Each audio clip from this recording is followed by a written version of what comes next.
Bond yields are way up today, making new highs after decades when we just thought they were going to go down. What does that mean for stock market?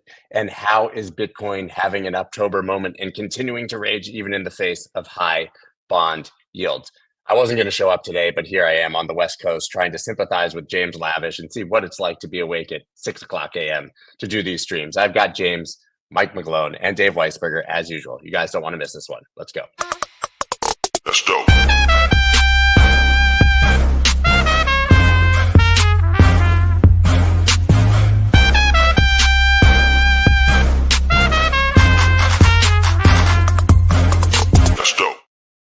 What is up, everybody? I'm Scott Melker, also known as the Wolf of Wall Street. Before we get started, please subscribe to the channel, hit that like button. Yes, I am in a very dark hotel lobby somewhere in the mountains of Northern California, and I got FOMO, guys. We were going to let James, Mike, Dave do the show by themselves. Of course, I was awake, and I decided, come hell or high water, I was going to be showing up. But I am going to bring them on because they have much better quality than me. I've got Mike, James, and Dave. Good morning, gentlemen. Mike, yields are ripping. What's going on here, man?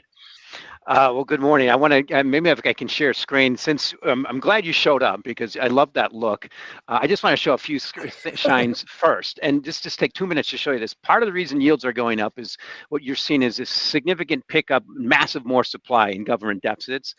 And one thing I want to show out what's happening is what I'm really worried about is Great Reset is almost every time we've had deficits increase this much, you have a recession. Why? Because you prime the pump, revenue increases, deficit goes up. This is the first time since 1970 deficits are going up this much.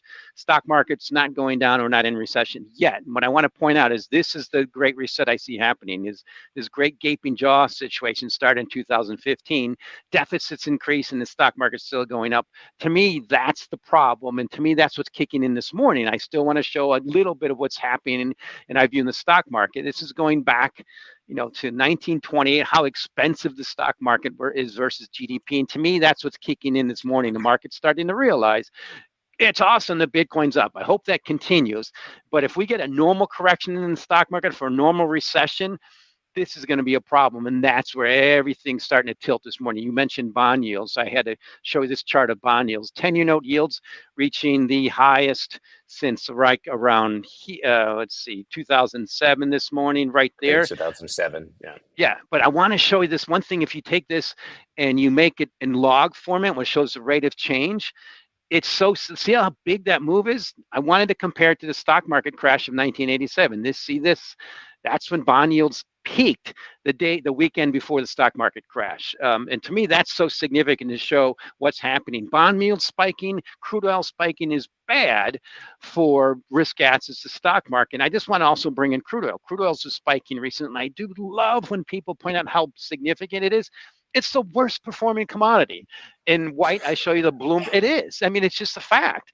And there's good reasons for that. And when we have time, I'll dig in later. But I just want to point out this little bounce we had in crude oil last year was below the recent high and well underneath the Bloomberg Commodity Index making new highs. So what happens every time commodities spike like that? They crash. Why? Because their own worst enemy. They bring on that supply and they reduce demand. So I just want to show you one other thing we're opening in Bitcoin. The key problem I have in Bitcoin is liquidity. That's what I show you in white. That is the Fed fund futures in 1 year, basically showing you when that kicks up, that means the Fed's going to start pivoting, the market starts pricing for it. Here's what's changed.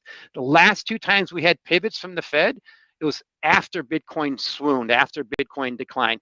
No, the Fed doesn't care about Bitcoin, but it's a good leading indicator. So I'm hoping maybe as Dave, and I know Dave's going to be right eventually about this, Bitcoin can start showing strength above that 30,000 level and reject that downward sloping 100-week moving average, but it typically doesn't happen without a Fed pivot. Now, there might be a reason for that to do that, but here's one thing I want to point out in a broader market in terms of you take the Russell 2000 to its small caps, it's bouncing right on almost tilting over down on the year, just about there. And if you overlay that with the Bloomberg crypto index, it's been way underperforming. The cryptos have been way underperforming just the stock market since the peak in 2017 and most recently. But now they're both kind of hovering at this level and it's both tilting lower. And that's the key thing I'm worried about. And this is what I'll end with is my morning thing. I just want to show it a few charts is This came out from our economics team on Sunday, and it's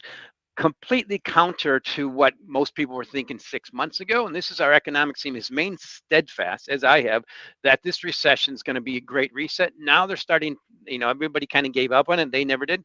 Now they're starting to tilt over. Yes, it might be as bad as some people think, even though the Fed thinks it's going to be a soft landing. So to me, that's where I want to end with. And to me, that's where the macro is so important is if the stock market drops to a normal recession, it'd be wonderful. So for Bitcoin not to fall, right now it's showing divergent strength. That's great. But if we get the normal 30, 40% correction, risk assets go down and Bitcoin's one of the riskiest. Back to you. I do have to say, Mike, in Dave's defense of maybe he'll be right, we have seen, I guess, divergent strength with stocks dropping and Bitcoin trading sideways. It's at very low historical correlations. And now we get the seemingly inevitable at this point October 1st move to the upside, right? We didn't see it in 22, but I think it was 21. We were just talking about it went from 43,000 to 48,000 on October 1st. In 2020, it made an equally sizable move, now making the same and sort of showing that divergent strength you mentioned. And in Dave's defense here too, for pulling up these charts, we have the 200 MA on the weekly. We haven't broken it yet, but if we break above it, that is a major trend change with 50 and 200 MA pointing up.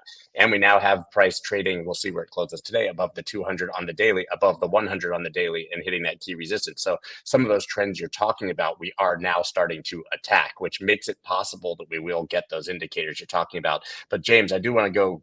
I remember you wrote this amazing thread going back to bond yields on why they're spiking high. Well, sounds ominous, but why? Can you give us your rundown on what you think is happening here with yields before we move on fully to Bitcoin? Yeah, I mean, the bottom line is we're at a point here where people are realizing that we have a wall of treasuries coming. We're running such large deficits.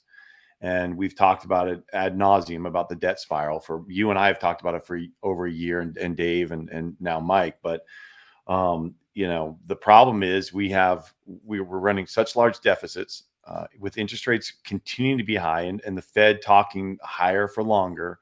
We know that rates are going to remain higher. We've got 40% of treasuries that are maturing in the next year and a half. We've got we've issued $1.7 trillion, or we've actually added $1.7 trillion to the debt in the last 16 weeks. And so what's happening is investors are demanding higher premiums. They know that there's going to be volatility going forward. Investors are expecting just a tsunami of debt coming at them, long-term debt. The Treasury can't continue to just issue T-bills forever. They mature within a month to 3 months, and so they've been teasing money out of the reverse repo, but that is only going to go for so long. They've got to start issuing long-term Treasuries. So I did pull up a chart. I don't know if you can access it, Scott, but and it comes from Bloomberg. I was just kind of looking around Bloomberg this morning, and there's a bunch of stories about how investors are looking for premium now. And so here's the 10-year, and you can see right here in this little dot all the way to the right, it's finally turned positive where investors are demanding a premium, right? And what is that premium? Well, it's a few things, right? So you've got your expected policy rate, which is the terminal rate where the Fed's going to stop, right? That terminal rate is where the Fed stops. And you could see just how this has picked up dramatically in the last few months. And the reason is all of the deficits we're running and the amount of debt that people are expecting to come to the market, the investors are expecting. And so you can see that light orange that's the premium that investors are demanding for these bonds. And that's how much that we're expecting. This is where yields are expected to kind of go. And if you listen to Bill Ackman, he's saying that we could reach 7%. And actually, I think Jamie Dimon said that as well. And if you reach that level, I mean, that's a massive move in these long-term bonds. And so they're selling off. And you could see that investors are worried about holding these because of the duration risk you've got. And what that means is the longer it takes for a bond to mature, the more that higher interest rate compounds on the price. And so that price drops a lot more dramatically, right? And so that's a big deal. And so that's kind of what we're seeing. And now we're talking about hard landings, soft landings, the fact that that people start talking about soft landings. You guys remember, I know that Dave and Mike remember, you probably remember this, Scott, when this was back in 2007, I think, or 2008, when Yellen was saying soft landing literally weeks before we hit the recession. And so it happens every single time. This is the number of times that soft landings is being mentioned in mainstream media.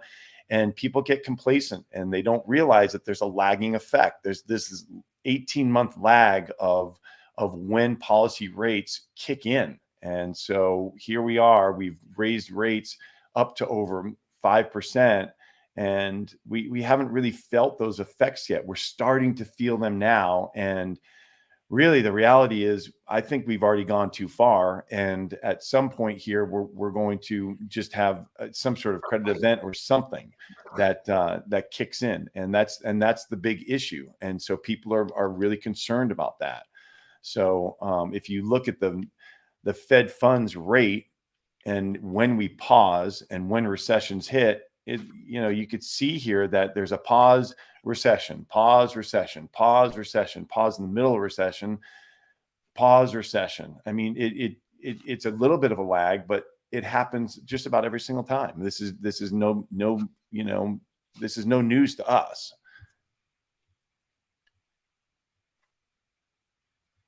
I think you're on mute, Scott. Yeah, that chart you showed with the soft landing mentions was astounding. Right? I had never seen that before. That was a crazy chart. I just saw this morning. I mean, look at look how many soft landing mentions there are in 2023 here. I mean, I don't know, but just look at the past. I mean, dude, that huge spike. Yeah. Mike, tell me, how's $100 oil? How is $100 oil going to help a soft landing? Exactly. It's funny, you know how history rhymes. It was one of those trades I got right. I'd rather talk about those, but 2008, it was such a classic example. I never really still haven't got a good reason for that spike up to 145, but it made a lot of sense when it dropped to $40 a barrel. And that to me would make a lot of sense if it still drops to $40 a barrel. As the whole world tilts towards recession, the thing is that spiking oil and spiking bond yields can accelerate those recessionary problems. Now, we're not all doom and gloom. We're pointing out facts, and maybe Dave will come back and some counter on this. And that's just the thing about Dave being right. I know he will be eventually about Bitcoin being that digital gold, but we got to get through this period of maybe we won't go down of a normal risk asset decline in a normal recession. And this isn't going to be normal. Remember, this was in the back of the longest period in history of zero interest rates, which was where we came up with Bitcoin. Dave, you get to unpack all of that. Godspeed. Well, first of all, let's be very clear. The Fed is totally effed. I've been saying this for, pretty much since we started this podcast. And, if I'm Jerome Powell, I will be 1 foot out the door. I mean, he's been talking about inflationary expectations. He's been trying to monitor and decrease aggregate demand in order to do that. And we are on pace, if the fourth quarter has the same, for going, we could hit 500,000 workers on strike for double-digit pay increases. Now, people who have watched your podcast are pissed off at me because I said the UAW was looking for 36%. It is over 4 years. That would be 9% per year. 9% per year is triple what people think the target rate is, and 4.5 times the Fed's actual target rate. Every single one of these striking unions are demanding double to 5 times what the Fed's target rate of inflation is. Wage push inflation is Powell's worst fear. Just remember that. Repeat it, because if you don't understand it, then you don't know what the hell he's trying to do. At the end of the day, monetarists who believe that monetary policy is the only thing to deal with inflation and the only cause of inflation understand or believe they understand this, but there's a lot more to it. The reason in the 70s that we had 1.5 to 2 million workers per year going on strike at the peak was because we had this thing called stagflation, and people don't want to mention that. I believe we are set up for stagflation. I believe we are set up for much higher long rates until the federal government comes in and either does one of two things. They only have two choices. There are only two things they could do. Thing number one, they could massively deregulate to spur economic growth. That's what Trump was trying to do. That's what Vivek wants to do. That is what some of the people on the Republican side want to do, but others of them just want to control the government to do the stuff they want it to do. That's possibility number one. Possibility number two is devalue the damn currency and have a massive inflationary spike over a couple of years in order to relieve the pressure, which is exactly what Roosevelt did when he confiscated gold and then revalued it upwards by a ridiculous amount from 20 to 35 plus after he stole the gold from everybody. Now, is there enough stuff that he did? I mean, there's no other word for it. And of course, in the period of the Great Depression, courts go along with, quote, emergency powers. We could talk about whether it's constitutional. Now, the good news for Bitcoin is it is so small as to be irrelevant for any of this stuff. So keep in mind what you're talking about. I mean, the numbers that James is talking about of federal deficit, we have spent more T-bills, more T-bills, more than double Bitcoin's entire market cap in T-bills since they quote, up the spending limit, right? Just think about that for a second. You're shaking your head, James. Is my number wrong? No, it's just insane. It's absolutely insane. Exactly right. So we are in a situation where the reason I think Bitcoin delinks, and I think it delinks from demand from people who want to opt out of the system, is that it should delink. Actually, Bitcoin is, if anything, at its core, it is an attempt to create hard money out of it, backed by energy. And I'm tired of people saying it's not backed by anything. That's bullshit. You can't say Bitcoin uses more electricity than Sweden and say, which it doesn't, but whatever. You can't make the outrageous claims they make on the environment and claim it's backed by nothing. It is backed by energy. We understand that. Michael Saylor says it every single time someone asks him. It's tiresome to hear people say that it isn't. So the question is what should it be? Bitcoin is backed by energy. It is the hardest money ever created. It has most of the best characteristics of money, and we can debate that. At the end of the day, the market is giving it giving the probability of Bitcoin making and becoming digital gold and beyond in the world that we live in of probably less than 4%. So you're talking about an option. And so, yes, Mike, I do think that Bitcoin can delink under this sort of a scenario. In point of fact, I think recognition of stagflation and economic disaster is what would cause Bitcoin to delink. Now, does it delink on day one? Of course not. That's not the way it works. If we do get a 87 style crash or even some slow motion version of that, then yeah, everything will go down. That's true. I don't know if that will happen. I think people are trying to put money in growth stocks at ridiculous valuations. People look at the affordability of housing and they say, well, it can't go, it can't keep going up, and then they can't afford it because we're right now at all-time lows.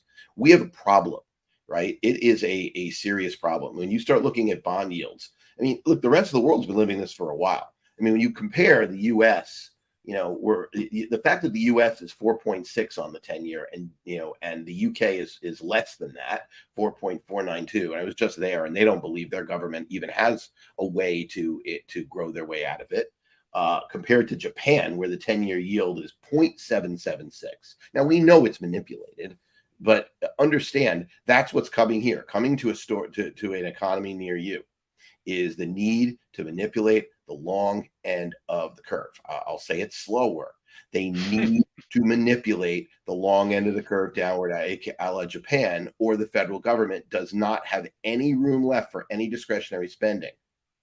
If we get 7%, then there is no balanced budget unless the federal government ceases to spend on pretty much everything they have that's discretionary. They just shut down the Social Security program, some mandatory expenses. There's just no way around it, right?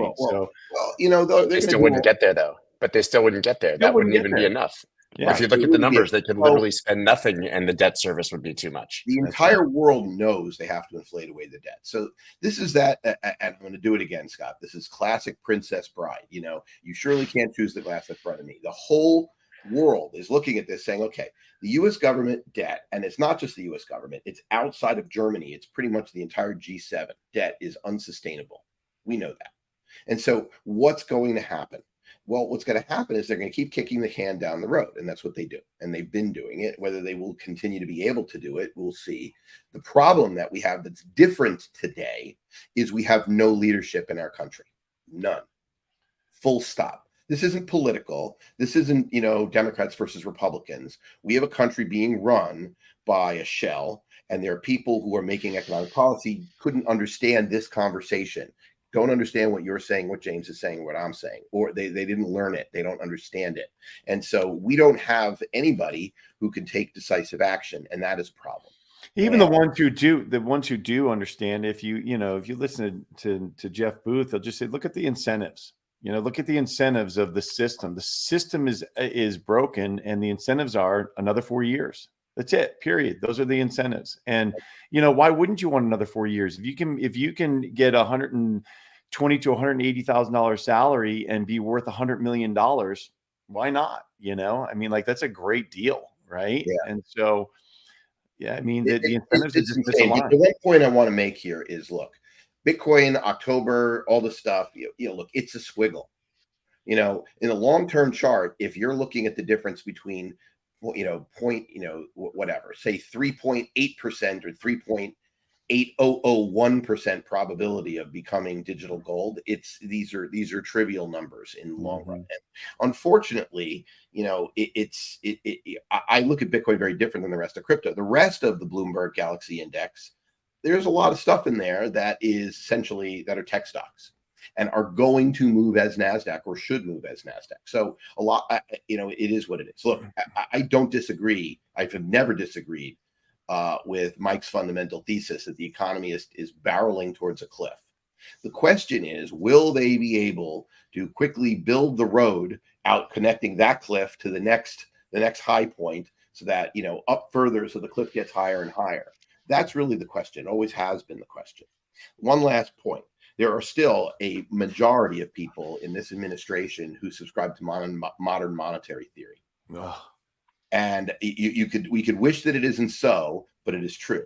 So at the end of the day, what does modern monetary theory say about all this? Well, it says that we can print money in order to paper over this, and we can. And the most important thing, and there are some very smart people who will make the following statement. They will say that if we can incentivize capital back over labor, which of course this genie is very hard to push back in the bottle, and you've heard me say it, that we could remove inflationary pressures. That's why you can get things like, oil going down in an environment where, where all this stuff is happening. It hasn't happened because the fact is the regulatory state has made it really, really hard to pump oil.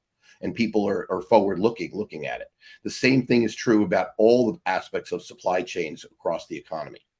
And that's something that's important. So, these things are all connected.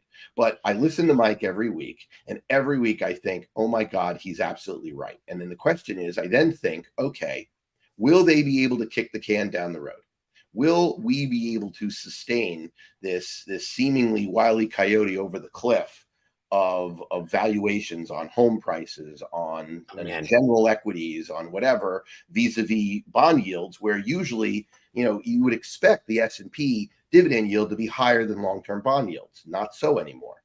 You haven't mentioned that one today, Mike, but that's it really comes down to, Dave, what it comes down to, and Mike, and you're itching to respond to like 7 things that Dave said here, but what it really comes down to is hand me off.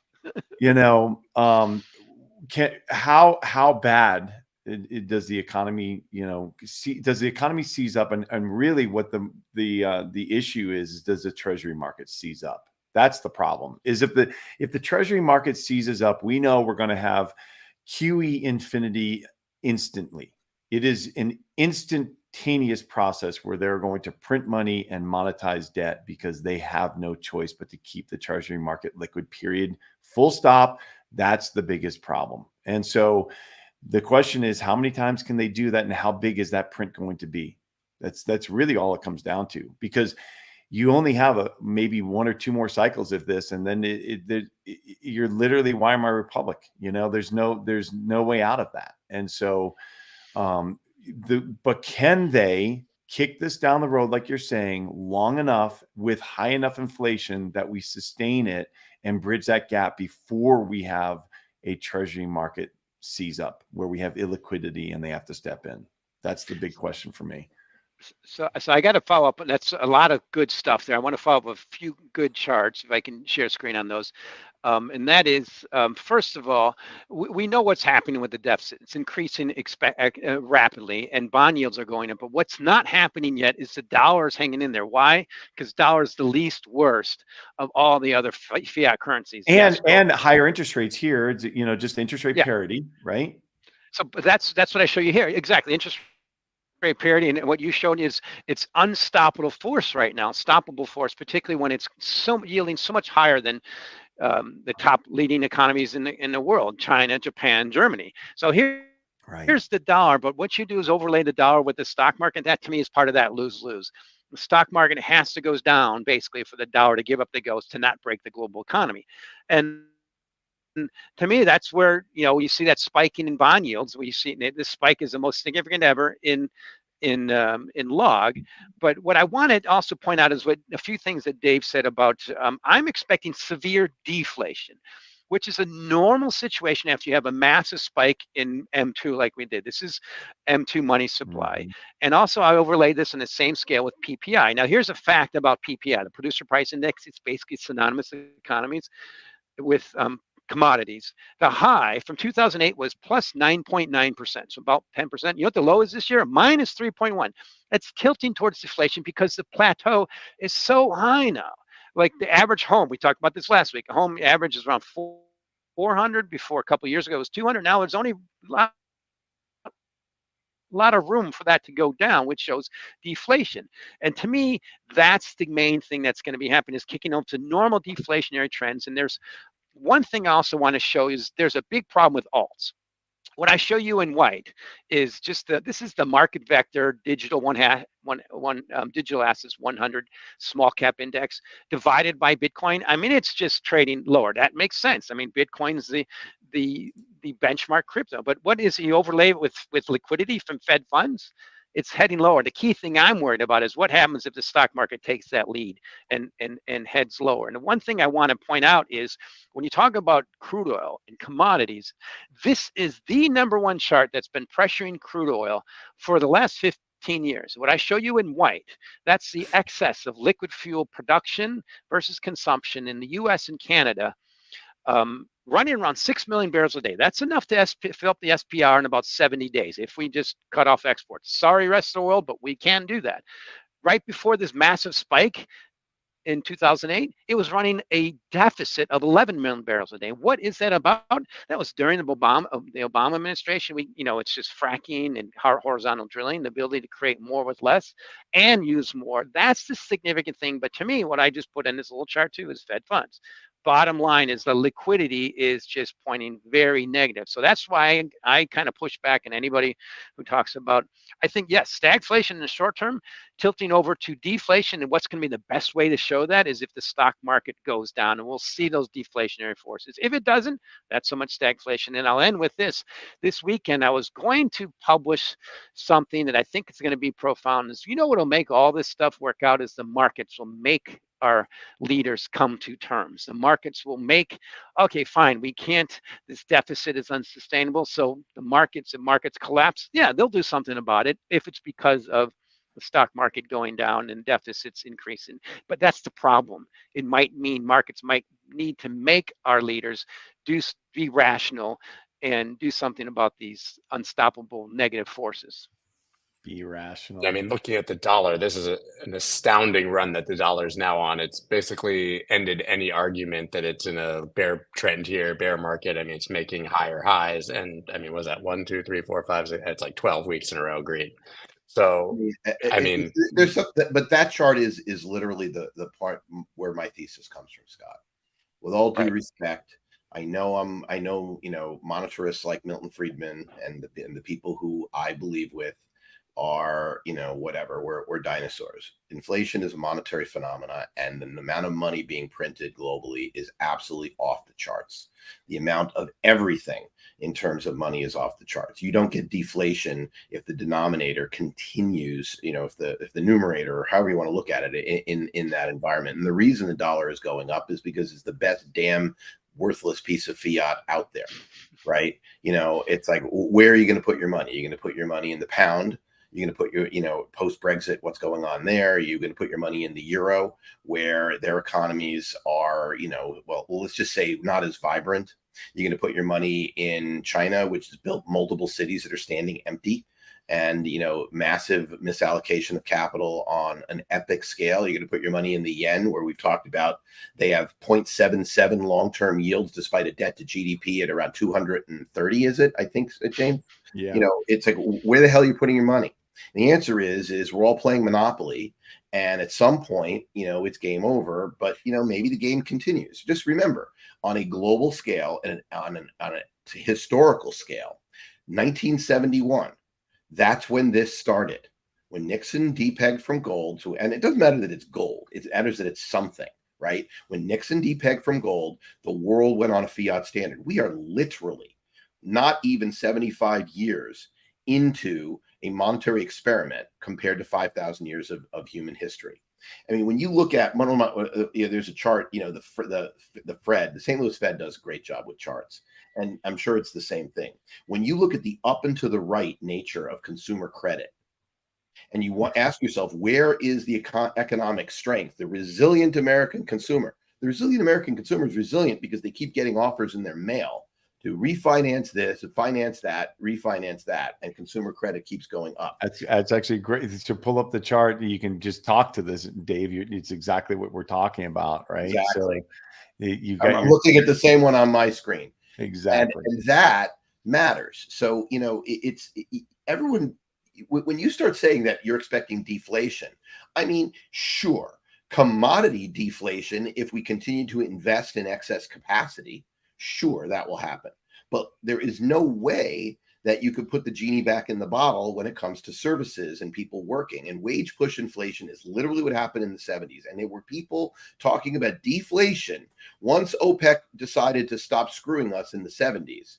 And guess what? It doesn't work like that. People are demanding more. And just never forget that the Federal Reserve is I keep saying, out on an island. Basically, there are people in both parties. This is not a Democrat-Republican thing, although it's definitely more our current leaders cheerleading wages and cheerleading people saying they need to get more money. And that is inflationary. So yeah, you might get things like oil, which we can produce more of if you deregulate. That's true. We certainly can induce energy deflation. We can unleash productivity, but we haven't done it. And so I'll keep saying the same thing. The fact of the matter is, consumer debt, just consumer credit, we're not even talking mortgages that are going to revolving debt. From my view on that chart is approaching, probably now $1.3 trillion. That's double the market cap of Bitcoin. Double. That's just America. And so that's kind of my point. My point is the paper, I'm talking about the paper being worth less. I don't know in real terms what could go up. I think Bitcoin is your best bet because it's enormously speculative, right? You want to talk about risk asset, it's an option. And I'm telling you, the numbers are around 4% probability of it becoming something, right? That people in Bitcoin land hate when I say that, because like, oh, it already is something. And yeah, it's something if you're in Venezuela, maybe, or in Argentina, maybe, or in Turkey, maybe. But, in the rest of the world, it is not. People want to be able to buy stuff in dollars, and they want something stable. It is, however, a potential hedge against all this stuff blowing up. And everything in this conversation, literally everything you've said, Mike, everything James has said, everything I'm saying, are all reasons why a small portfolio allocation to an asset that is essentially a put against trust in institutions makes sense. Now you look at supply and demand, and there isn't enough at prices even close to this for people to have a 2% allocation across standard portfolios. It's not even close. And so that's my reasoning. Does that mean that it will happen? No, I actually expect that there's a very real chance of a reckoning. I don't know when that reckoning happens, like Mike's calling for. Very real chance. Could happen in the next 3 weeks. Literally could, because October or next 4 weeks. October is traditionally the time when the stars align for people who get this nervous and start pulling. And remember, this is a competitive game. You know, it's like what James talks about a credit event, and I think it'd be really useful to hear it, why and the mechanics of that happening. If that happens, everything drops at the same time. There's no question, right? Yeah. This is not rocket science here. Correlations go to 1 on the downside. What I'm talking about is inevitably, where does it go? And what's the likely best port in the storm? That's all I'm saying. I'm not, I want to be really clear about that. Yeah, and you know, where does it go really depends on, again, how big the credit event is, which company or which, you know, country it happens to, which sovereign, and how badly does that affect the treasury market? Because, you know, typically you have a flight to safety, right? A flight to safety with treasuries. But when you have a credit event, that's exactly what you just said, where it's just everything correlates to 1. We've said it over and over again, just so people can actually hear it and get it in their heads, that when a portfolio manager walks onto the floor and he's looking at his book and he knows he's going to get a margin call over here because of, you know, every fund, every investment fund has some sort of borrowing capacity. And once they just take a peek at their book and they just say, look, sell 10, 15, 20% across the board. Just give me liquidity so I don't have a problem. And you know, and when that happens, it doesn't matter what the asset is, it's getting sold off. So that is the big question. But, you know, look, you're exactly right. And I think people have become complacent. And that is my worry, is that we're all just kind of like, oh yeah, we're going to get through this fall and everything is going to be great. We're going to have a soft landing. But meanwhile, you know, Scott, I brought up that chart on delinquencies. Delinquencies are rising, you know, on auto loans and credit cards. They're not anywhere near peak level yet, you know, but they are rising. And that's kind of the stop sign that we're charging right through here. And look at the student loans. They haven't even kicked in yet. I predict that those go between 5 and 10% delinquency immediately. That is not going to be like people have been saving money you just saw people are not saving their money for the student loans. You know, who has student loans? Not the top 20%. They the middle 40 and the bottom 40%, mostly the middle 40, because they have to take out loans because they don't get, you know, financial aid. And so that's going to be a problem. You know, it's kind of funny because this is another quote I read on Bloomberg this morning. It was almost laughable, but it's true. And this is where it's you know, between Barbenheimer, Beyonce, and Taylor Swift, $8.5 billion were added to GDP in the third quarter. 8.5 billion. And so when you think about these consumers who were borrowing on credit cards, and now they're like, okay, well, I got that Taylor Swift ticket for $1,200 and I can't really pay for it. You know, that's where it starts kicking in, but they're all lagging effects.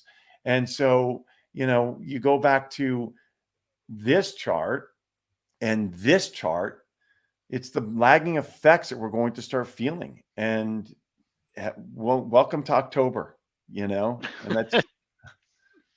I thought I was I want to ask Mike. Go ahead, Mike. I want to go ahead, but I do want to ask you a question before you get too McGloomy, which is at what to talk about Bitcoin. Is there a price that Bitcoin could hit here in this environment that would make you rethink the thesis? If we were above 31K, if we were at 35 or 40. Yeah. It would exactly. It's share screen on it. It's a lesson I learned in the trading pits, and that is show me the chart. Let the chart. It's like does it show good chart? Let me the market tell you, and that's what I'm pointing out here is if it can at least sustain a day like today is great. What we've seen the last 2 weeks is great. What we've seen in Q3 is not good because Bitcoin was the first one to go down. Now look, stock market's rolling over and following it. Yeah, Bitcoin's bouncing a little bit. I get it, but absolutely. That's every day you look at this. So this is what I keep things showing here is if Bitcoin can show divergent strength versus negative liquidity and the stock market going down, there you have Dave's thesis kicking in. It's going to kick in someday, but so far this year, let's remember what's happened. All risk assets went down last year. All risk assets have gone up this year. Bitcoin has started going down before the other ones have. Yes, it's bounced the last few days. That's the fact of what's happening. So absolutely, that's where we're going. But it's the key thing. I want to put some levels on this without just trying to be the doom and gloom guy. Let's take a talk about, and to me, not only this is not doom and gloom. This is from someone who spent his whole life on the phones with clients and running money. And this is an awesome opportunity for people who trade, who manage money, who are not just, I've been long for the last 10 years and I buy every dip. That's what's going to change. And that's why I'm going to show one more chart. I want to point out this is the key thing, putting some numbers on it. I overlay here, it's again my main liquidity thing, Fed fund futures a year from now. I can't emphasize that enough. When that keeps going down, that's price going down, it means they're not going to provide that liquidity. What's the number one rule in markets? It's liquidity. What's the key thing that's kept the stock market going up for the last 50 years? Every time it goes down, the Fed would ease. Here's a simple measure of what's happened since 2015. If you overlay the S&P 500 with copper, just take the S&P 500, divide by 1,000. It's the same price as the dollar price of copper. Copper is going to 3, in my view, and a normal global contraction. It's happening in China, it's happening in Europe, it's happening here, and we're still hiking rates. That means to me, simplistically, S&P 500 should go back to 3,000. Now, for people who've traded for the last 10 years, that's a big deal. For people who've traded for 20 or 30 years, that's normal correction in a recession. We haven't seen kick in since 2008. It's just the way things work. But then you add into the human nature, which Dave and James have mentioned. That human nature is the thing that I find so intriguing in this market. Is people will not believe it, I think, until they have to sell at lower levels, until their brokers give up. And I think this will be one of those cases in history. The only time will be to go in to buy risk assets, with the exception of maybe Bitcoin or gold or treasury bonds are not risk assets, is when everybody gives up. And I didn't say if. It's just the way it's always happened in history after you have the biggest pump in liquidity ever. That's just in the early days of dumping. Let's remember this. M2 is still negative. I mean, it does feel like people gave up on crypto, though. I know they didn't give up on the stock market at the bottom, but it certainly felt like a year ago at FTX that we had true capitulation in this market. I mean, look, the problem that I have with this narrative, and by the way, I agree with pretty much everything that Mike just said in terms of the S&P. The trade, I think, is the trade, is long Bitcoin, short, short, other risk assets, and most notably equities, and more particularly probably biased 130-30 or whatever, with some ratio. I would probably be more short than long were I running money. Now, I am not running money, so I am just sitting with my own very, very unlevered. I always say this is my public service announcement for all the morons out there that think that they're going to catch this move.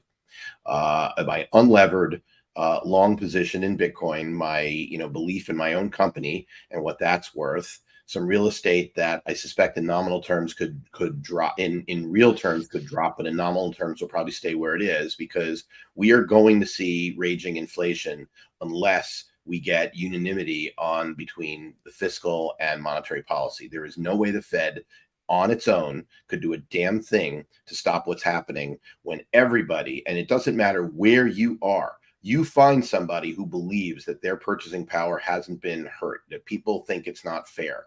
And, the educational system, the youth, there's so many different things we could talk about. But the fact of the matter is, I do believe Bitcoin will delink. I think it already is delinked. I think that this is exactly the kind of cauldron which will help, the second stage or third stage of the rocket to accelerate, but it won't be a rocket. It will be, in terms of, the metaphor is 2008 birthed Bitcoin, and all the machinations since then have helped the monetary network grow in power. But the point that I wanted to make is within the crypto sphere, you're already seeing what Mike has said, NFT values, which were insane. I mean, let's face it, $1 million for a frickin' rock, millions of dollars for JPEG pictures that a child could create.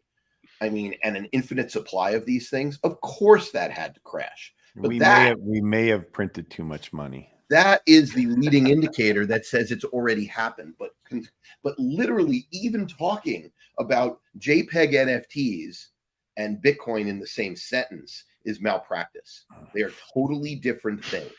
So And true. it is problematic. When you talk about meme coins and Bitcoin in the same sentence, arguably they're totally different things, and it's borderline malpractice. And people are, I know I'm going to rile up your audience, Scott. Good. The fact of the matter is, there are still, of the thousands of projects there probably are 100 that bode incredibly well for the future of markets where they are niche. So gaming is a real use case, and it is larger than Hollywood, and it is larger than that GDP spike that James talked. We're talking double-digit trillions. So yeah, there will be some. The possibility for layer 1s and 2s to help scale a new financial system, sure. What percentage of the current tokens in whichever index you use are actually part of that? I have no idea. I honestly don't. I know Bitcoin 1% of 1%. Yeah, maybe. that's kind of maybe. the thing. So yes, what you're saying, Mike, is absolutely true. And the best possible outcome, it won't happen because we never get things this nice and neat. The best possible outcome would be Bitcoin delinking from the rest of crypto, and potentially Ether delinking. It's doing that, yeah. But Ether's use case is part of its use case now is to support all this crap. And so Ether has to take a hit relative to if the rest of crypto, which was liquidity fueled, finally dies out. That doesn't mean there is an enormous potential for Ether to be used in financial markets and other use cases that are real. It just means that a lot of what has sustained Ether over the last 3 years have been NFTs and meme coins. Right. So that's kind of my point. My point is looking at crypto monolithically is like looking at the stock market monolithically and comparing a utility paying, okay, if they're paying less than T-bill yields, probably you don't like it too much. And maybe they have regulatory issues with, global warming, But, when you look at certain stocks, there is massive dispersion in yields in the stock market. Right. And massive dispersion in valuations in the stock market. It is actually probably larger in crypto. That's kind of by the way, Dave, you brought up earlier, obviously, the arguments of energy FUD against Bitcoin. I don't know if you guys saw, but there was a slew of articles this week, basically, that you could have replaced the word AI or Bitcoin with AI. And we're getting a whole slew of articles now saying that AI is going to boil the oceans and is using more energy than the country of Argentina. It's literally the exact same articles we got about Bitcoin for years now on the newest emerging technology. And you even see like Gensler in the SEC now saying, forget crypto, AI. Yeah, but here's the good right? news. It's almost like any new technological advancement now is going to get the same checklist of fear, uncertainty, and doubt. But if we boil the oceans, then we won't have a water shortage, which is the next thing, right? That's right. That's called desalinization. It's exactly what we want. What you're describing also is one of those wonderful things about human nature. It'll never change. It's so entertaining in markets, just sensing that and seeing it. And I remember, as I'm sure when you're trading, sometimes you look for those signals like, oh, okay, so they point out there's a double cross bearish signal in Bitcoin. Well, then I'll buy some. I mean, that's just the way it works. But I want to just show you one key chart. It is. It is. It's all. It is emotion. It is emotion materialized. Yeah. That's what the market is. It's literally human emotion materialized. Period. But I want to just take out, I showed you the shorter term. I think the S&P is going to 3,000. I think, particularly, I'll show you this next chart. I think by the end of this year, it's going to have some clear signals that the stock market is in a bear market. And that'll be, so by come December, if we're not, McGlone's going to have to really change. But I think it's already starting to kick over. But to me, it's also when you see 100-year patterns, which is what I show you here, in orange, that is just the S&P 500 divided by GDP. You just take trillions, add 2 zeros, you got the S&P 500. So it got the most expensive ever when rates were in the longest period in history of zero and globally negative. And it got very cheap back in the 80s when rates were really high. All we're doing is reverting that. It's that simple. It's not going to be easy. It's not a short term. It's not a day trade. But to me, that's what's happening in the macro. This is why Bitcoin was born. It was born in this environment. That's why I'm worried. This is where all cryptos were born. And that's what we all agree on. Most of those 30,000 cryptos are probably, they might not go to zero, but they've got a lot to still give up. And sorry about people holding their bags. But what did you buy and why? You bought it for speculation. Come on, we all know that. But this to me is what's happening. All we're going to do is go back to normal. We have always over history, go back to parity with GDP, and it's going to seem horrible. But key thing is right now, there's nothing to stop it. Fiscal spending is already given up. We've hit diminishing returns. The Fed is still tightening, and they said they'll keep tightening. Yes, what? You know what they're going to stop tightening? Probably when we start heading towards here. Because if they don't, if they step in too early, that's our path to hyperinflation, and they know. And that's the key thing I want to point out. I forgot to mention. This is the path back to deflation. Just taking this most unprecedented period in history, you find out everybody who wasn't wearing clothes and has 14 Airbnbs and all these condos and everything, taking that back down a notch. Sorry, it's just the way human nature's always worked. And that's the massive deflation because we just pumped the system to the most expensive ever. And actually 1929 was the only time we got more higher than this versus GDP. And we all know what happened. There's only one problem. I'm sorry. Every time you say deflation, I want to be clear. The US government, the Japanese government, the UK government, the government of most of Europe, not necessarily Germany, literally can't pay their debt back now. We've gone through, there was a great article, I can't remember who wrote it. It was talking about the black hole and it's someone that you follow, James, or maybe even it was you, I don't know, but they were talking about the event horizon. And the fact of the matter is they can't pay it back. With deflation, that's impossible. It might have been Luke Groman. Yeah. Right. Yeah. The only way the governments are going to be able to pay back the debt they have, or as opposed to kicking the can down the road, is with inflation. So you might see deflation in commodities. You might see a massive recession or even depression, which causes which causes more misery. But in adjusted misery for what's going on, the government can't afford to pay back their debts unless there is some version of inflation. That's just math. And so, yes, and that's actually bleaker than anything else. Scott, one other thing I wanted to say is there's one of my favorite lectures ever given by Isaac Asimov. It's called The Future of Humanity. You can look it up. I have the link here. I can share it. He actually talks about human history and what they do in terms of objecting to new technologies. And my favorite one is he talks about the Bernoulli's principle and the canal operators railing against horse-drawn carriages for delivering stuff. It's very funny, but it's very good. And that's that. When you talked about AI, that's all I could think of. It's like, okay, what is the way out of this mess? There's only one. It's deregulation and a massive increase in GDP, kind of AKA the next industrial revolution. That's it. That is the only way for Mike to be right. They have massive deflation in the ability to provide stuff to people because it costs less to do so. And that's why, and so that's literally the only way out. But the big point here is, yes, the government needs inflation of a sort, monetary inflation. The government does not need consumer inflation. They want monetary inflation. That's right. They want to get back to where we were before the morons decided that you could throw helicopter money at human beings when supply chains were being constricted and not switch from monetary inflation to consumer inflation, right? And by the way, once again, both parties, this is not a political anything. I mean, Trump is the one who started with that, and it's just been continued. That dichotomy is extremely important, and very few people talk about it. There are a few, but it is a big deal because inflationary expectations, and we're seeing it, is what matters. If people think they need to pay more to do something because they can't afford their current world, that's going to be inflationary on the consumer side. It might be deflationary on the asset side, and that's exactly the opposite of what we want. What we want is asset inflation and consumer deflation. What we're likely to get is asset deflation and consumer inflation, which is literally the opposite. Seriously, that to me is the key, because everything that Mike is saying is leading towards that outcome. I'm not saying it's baked in the cake. They might be able to kick the can again, but the truth of the matter is that is the situation we face, and they know. So certainly understand. a good example in history of a rhyme.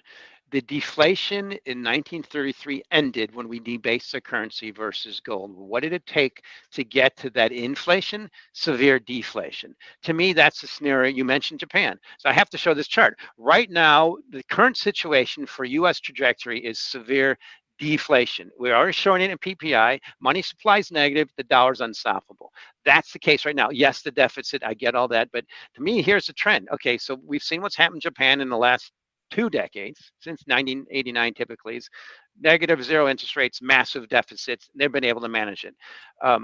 Here's a scenario I'm thinking. We're going to get to that severe great reset, and then at some point, markets and governments will have to do something to re-inflate.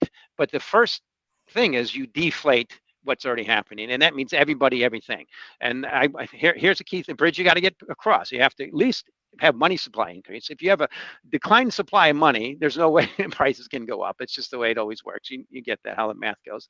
And as I pointed out, PPI this year has dropped at a greater pace than any time in history. So from an aberration, it's that next step. And like I say, is what's the next step? To me, the first step is here. I'll show you this one screen. This is the one screen I want to say that we have to watch. The number one first step is we have to at least take tightening out of the system. So right now, Fed fund futures are priced for 32% chance that they'll hike by the end of this year. 5.46 is the rate expected from futures versus effective rate of 5.33. That's my point, is the Fed, the fiscal, the monetary phenomena is still reducing that liquidity, which is deflationary. And until that spigot gets turned back on, we should expect risk assets to continue to decline.